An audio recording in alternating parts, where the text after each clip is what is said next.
Hey everyone, we're here at the 2016 Warwick Bass Camp with Etienne Mbappé, who's just flown over to pick up this new bass. Yes. Right, tell us a bit about it. Actually, I was here last year and I tried many basses on the wall, and I happened to try this because there's a friend of mine, bass player from France, Stéphane Castry, who has one, and it's not this model, he has the same star bass but single cut. And I tried it, and I just was blown away by the sound. And so I started to ask questions and say, what is this? What is it made of? How about the pickups? How about the preamp? I said, there's no preamp in it. It's just wow. So it sounds damn good for a non-preamp bass. And I liked it so much. And last year, that's all I tried here. I was like, back and forth to this model and the single cut model, and I was really blown away by the sound, by the sound is so big and so thick and so powerful for a bass who doesn't have a preamp, and I just like the sound. And I was doing a recording of mine in the studio with my new band, Etienne Mbappé and the Prophets, and I called Hans-Peter and say, Hans-Peter, I'm in the studio in south of France. Can you do me a favor and send that bass, that star bass that I tried? Say, oh, I'm going to see if we still have it. And they still had that one. He sent it to the studio, and I tried it in the studio.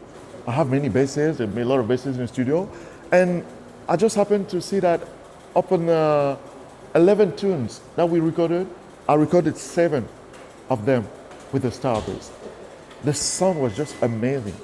And actually what brought me to actually order 2 of them. This one with a very nice French violet and fretless, and the other one single cut, is because I don't have that sound at home. I own, shall I say, 45 to 50 basses. Wow. Yes. And I don't have this sound at home at all. So I needed this sound. So that's why I ordered it and said, I need that sound.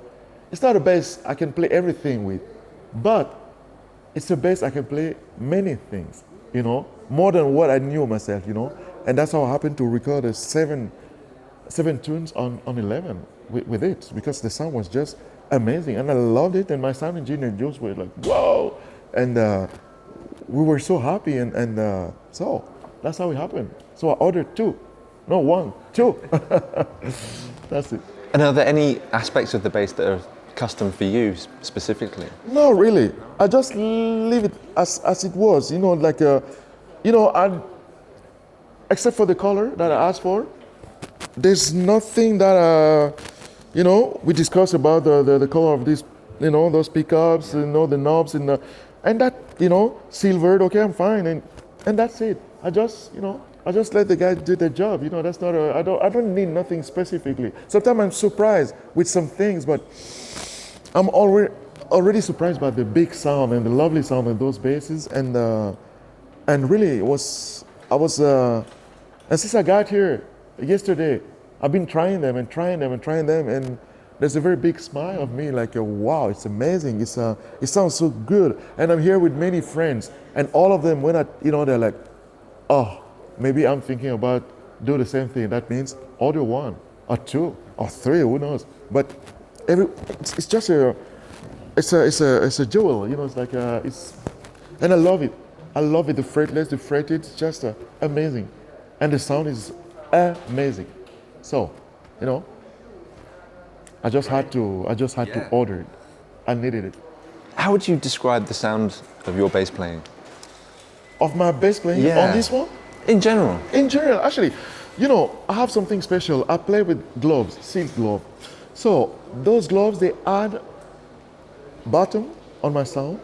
They add, shall I say something thick. The sounds all of a sudden get thick, you know. There's a very big difference if I take the gloves off and when I have them on. You wouldn't, you know, sometimes when I take the glove off, actually this hand, I sound like I'm playing with a pick for me. With a pick, ting, ting, ting, ting, ting. And when I put them down, then I hear the boom, boom, the big sound of the bass. So that's a part of me now. Those gloves are a part of my sound. And so every bassist that I play, every sound that I play is according to what is good in my ears and what this element of glove provide in my ears. You see what I mean? I may not like a bass because it's too this or too that, but I have to try it with my gloves. I have to try it. The gloves are the entire part of my sound, and that's me. So myself, I can attack the string because I also played a little bit of upright, so I attack the string, but I love it to smooth. I love it. I love my sound, actually. I do. For me, it's sounding good in my ears, and if it's sounding good in my ears, I can bring it to people and make it sound good because it's sounding good to me. But if it sounds weird to me, then I don't know how to go from this weird to give it to people to sound good. That's how it is, you know? It's like when I'm writing music.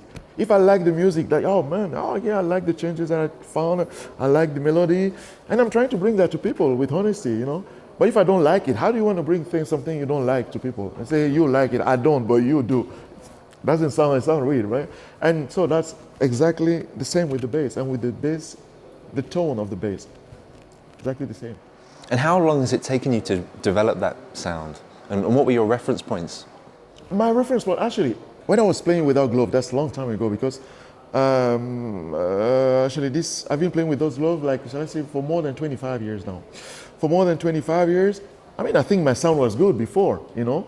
I managed to make it good in my ears. But when I found the glove, I just found an element that gave me some smoothness, some thicker sound, some whatever that is good in my ears, and protecting as well my strings from sweating, from all those elements. And I love working with sound engineer when I'm on stage and studio too.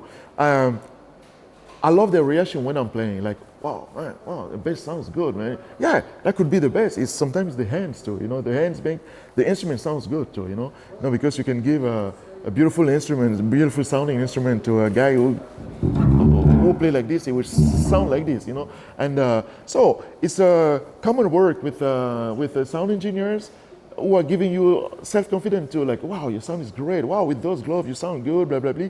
And, you know, you develop that and you train, you know, you're making some tries at home, put the amp. Sometimes without the amp, you're working it out, you're working how to, it's a continuous exercise always, you know, when you're practicing at home, you know, to gain in fluidity.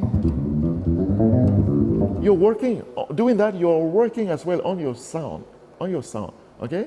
I have a son who's 23 years now, a great bass player. We don't have the same sound. I can give him this bass, I will hear, it's not my sound. Actually, he doesn't play with gloves, so there's a big difference. And I love his sound too, but he loves mine too. So working in a sound is something really, really good. As I told you, If you like it, it's easy to bring it to people if you like it. If you don't like it, that would be a little bit tough to bring it to people. Yeah. And can we talk about some of the people you've played with throughout your career? I think I was really lucky. I played with most of my heroes. I'm pretty lucky about that. I played with international musicians from everywhere. I think the day I met Carlos Santana, for example, that was in the early 90s. I did a tour with him. I was playing with a Malian singer called Salif Keita, and Carlos Santana is in an album arranged by a great musician from Austria called Joe Zawinul, a great keyboard player. And so we did a tour in the United States, and Santana joined for some shows. And that was a dream, because I started music by playing a little bit guitar in Africa, in Cameroon, where I was born. And I remember that the first tune I played ever in my life, I was on guitar, was the Samba Pati by Carlos Santana. So playing music, having Carlos Santana there, it just was like a dream coming true. I remember meeting Ray Charles in the studio. He did an album in Paris, covering some songs of, shall we call that, crooner, those love songs, He did that in Paris, and I was called for the station. So meeting Ray Charles in the studio was just something else. When I was younger, I used to play in a French national a kind of a jazz orchestra called ONG, Orchestre National de Jazz. And for the bicentenary of the French Revolution, we were conducted that night by Quincy Jones. So meeting Quincy Jones was also, and something good. Playing with Joe Zawinul, playing with John McLaughlin, legendary guitar, John McLaughlin. I'm still playing with John, I'm still in his band, and having fun playing with him and touring the world with him.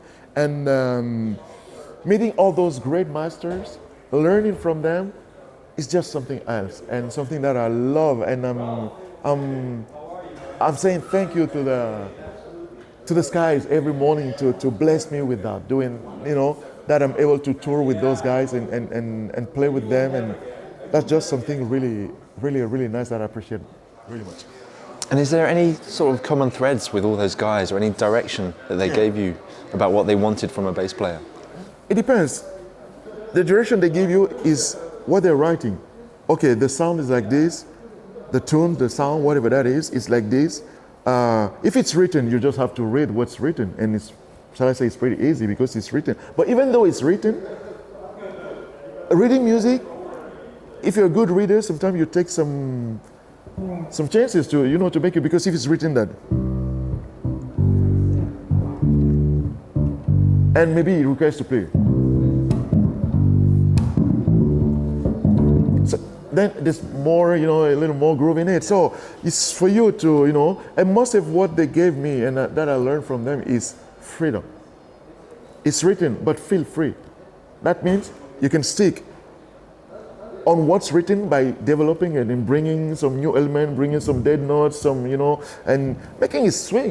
That's and the role of a bass player is to make people dance. Actually, I'm from Africa. That's when you play bass, when you play drums, when you're here to make people happy and make their booty move. That's it. So whatever music you play, I'm a bass player. I need to see people like this. Otherwise, I'm doing a bad job for me, Yeah, I need to see people grooving, like whoa, and then I say, I'm doing a great job there, Otherwise, why am I paying for it? That's sure. That's a part of my working. So most of this freedom is take any freedom like you like, leave room for other musicians, and play with your environment, be musical, be musician, not only bass player, Be musician, play with a drummer, play with a keyboard player, leave room for them too to fill with some, and the band is doing good.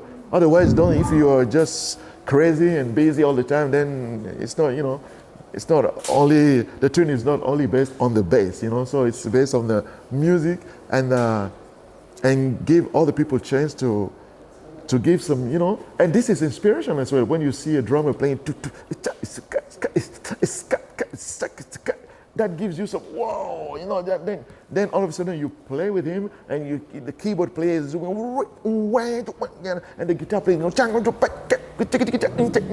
that's inspiration. All these noise that you're hearing, actually all these great noise that you're hearing on stage, that just inspiring me to take it forward, to take it to another level of groove, to get deep in music, and this is what I like in music, and this is what I learned with those great masters is that freedom of play, be yourself, go ahead, do it, and that's what I'm trying to do, and that's what I'm doing every night. I'm on stage. I'm playing like this is the last show of me. I'm getting in it more than 100% doing, to make things happen. And if you like it and if you're into it, people will get into it. But if you're doubting, like, people will feel that you're like, oh, what is he doing? What is it? You see what I mean? Yeah. So it's just a question of confidence. Get yourself confident, give it to people, and we're taking off.